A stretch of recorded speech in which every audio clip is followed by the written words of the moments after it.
Hi, this is my Carol is house sitting code, and it starts off with a function called start. I use a for loop so it can go through each flower flower vase, and so it could repeat the function. I start with turn left, move, turn right, so it could check whether the front is clear or not to see whether it should plant one or two vases. So this if statement is used when Carol turns east here, and it checks if it plays two situations. It can play one or two. In the first situation, two. It plants two balls by using the one function, which plants two balls if the front's clear. And if it's blocked, then it will place one ball. So I'll show this in action.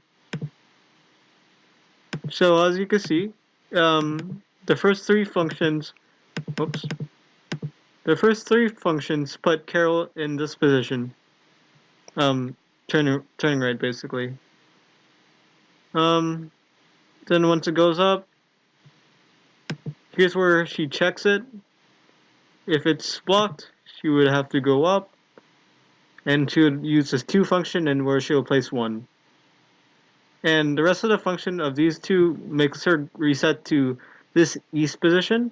So it's blocked again, goes up, goes right, places the ball, then it resets. Then it does the same 2-3 steps, but this time it's clear, so it'll go for the one function. Yeah. And this works with other ones as well. It's mostly the same exact idea.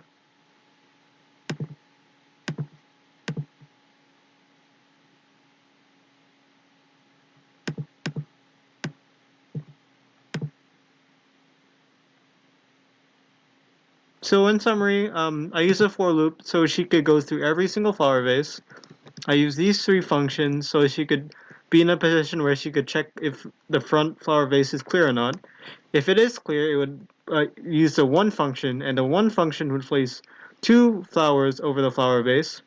And if it's not clear and it's blocked, it would use a two function, would place only one ball on the flower vase.